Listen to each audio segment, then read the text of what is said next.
ஒரு சிறிய கிராமத்தில் கண்ணன் என்ற ஏழை விவசாயி வாழ்ந்து வந்தான். அவன் மிகவும் உழைப்பாளி. தினமும் வயலில் வேலை செய்து கிடைத்த சிறிய வருமானத்தில் சந்தோஷமாக வாழ்ந்தான். ஒரு நாள் அவன் வயலில் உழுது கொண்டிருந்த போது மண்ணுக்குள் ஒரு பழைய குடம் கிடைத்தது. அதை திறந்தபோது அதில் பொன்னான நாணயங்கள் இருந்தன. கண்ணன் மிகவும் மகிழ்ந்தான். இவை போதும், இனி நான் வேலை செய்ய வேண்டாம் என்று நினைத்தான். ஆனால் சில நாட்களில் அவன் மனதில் பேராசை வந்தது. இவ்வளவு பொன் இருந்தால் இன்னும் ஏதாவது புதையல் இருக்கும் என்று எண்ணி தனது வயலை முழுவதும் தோண்டத் தொடங்கினான். தினமும் தோண்டிக் கொண்டே இருந்தான். ஆனால் வேறு எதுவும் கிடைக்கவில்லை. அதற்குள் விதை போட்ட நேரம் கடந்து போனது. மழைக்காலம் வந்ததும் மற்ற விவசாயிகள் வயல்கள் பசுமையாக விளைந்தன.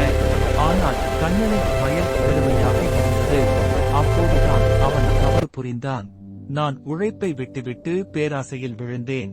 கிடைத்ததை காக்காமல் கிடைக்காததை தேடினேன் என்று வருந்தினான். அடுத்த ஆண்டு மீண்டும் உழைத்து வாழ்க்கையை திருத்திக் கொண்டான். கதை நெறி: பேராசை நஷ்டத்தை தரும். உழைப்பே